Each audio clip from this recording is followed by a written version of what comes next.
इतिहास कहता है कि टीपू सुल्तान युद्ध में मारे गए थे, लेकिन इतिहास ये कभी नहीं बताता कि मरने से ठीक पहले उन्होंने एक चिट्ठी लिखी थी जो आज भी लोगों का दिल हिला देती है। ये कहानी इतिहास की किताबों में नहीं है, क्योंकि ये बहुत ज्यादा सच्ची है। साल था 1799। मैसूर का आसमान उस रात असामान्य रूप से भारी था। किले के चारों ओर अंग्रेजी सेना की आग जल रही थी। दूर से तोपों की आवाज आ रही थी, जैसे समय खुद धीरे धीरे अंत की ओर बढ़ रहा हो। ये रात कोई साधारण रात नहीं थी। किले के भीतर मौजूद थे मैसूर के शेर टीपू सुल्तान। लेकिन उस रात वो राजा नहीं थे, वो एक इंसान थे, एक पिता। उन्हें पता था ये युद्ध जीत के लिए नहीं है, ये युद्ध सम्मान के लिए है। एक छोटे से कमरे में तेल का दिया जल रहा था।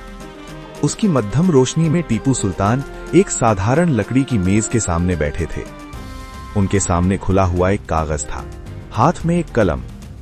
ये कोई युद्ध की योजना नहीं थी, ये कोई समझौता नहीं था, ये एक चिट्ठी थी अपने बेटे के लिए। कुछ देर की खामोशी के बाद उन्होंने लिखना शुरू किया। हो सकता है कल सूरज उगे, लेकिन मैं उसे फिर नहीं देख पाऊंगा। याद रखना, तुम्हारे पिता ने ताकत के लिए नहीं, इज्जत के लिए लड़ाई लड़ी। कलम रुक गई। उन्होंने एक पल के लिए आंखें बंद की, फिर दोबारा लिखा। अगर इतिहास मुझे हारा हुआ राजा कहे तो मुझे कोई अफसोस नहीं। मैं चाहता हूं तुम ये जानो, मैंने कभी सिर नहीं झुकाया। चिट्ठी पूरी करके उन्होंने उसे मोड़ दिया। एक गहरी सांस ली। कमरे के बाहर एक किशोर सिपाही पहरे पर खड़ा था।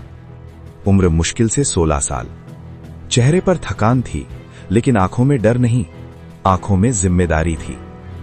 टीपू सुल्तान ने चिट्ठी उसके हाथ में देते हुए कहा, अगर मैं कल वापस न आऊं तो ये चिट्ठी पहुंचा देना।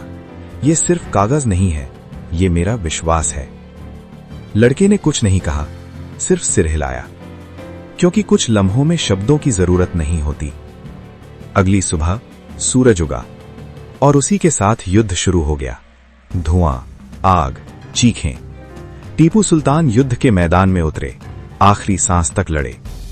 इतिहास कहता है वो शहीद हो गए, लेकिन इतिहास ये नहीं बताता उस किशोर सिपाही के बारे में जो युद्ध के बीच से जख्मी शरीर के साथ भागा।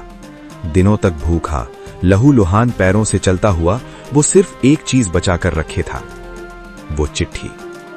क्योंकि वो जानता था अगर ये चिट्ठी नहीं पहुंची तो ये मौत सिर्फ हार बनकर रह जाएगी। कई दिनों बाद वो चिट्ठी पहुंची और उसके हर शब्द ने सिर्फ एक परिवार नहीं, पूरी एक पीढ़ी को हिम्मत दी। 20 साल बाद एक अंग्रेज अफसर ने लिखा, हमने एक युद्ध जीता, लेकिन एक ऐसे इंसान को खो दिया जिसे हराया नहीं जा सकता। आज टीपू सुल्तान नहीं है, किला नहीं है, युद्ध नहीं है, लेकिन उस चिट्ठी की सोच आज भी जिंदा है। क्योंकि इतिहास में कुछ लोग मर जाते हैं, कुछ लोग मर कर भी भविष्य बना जाते हैं।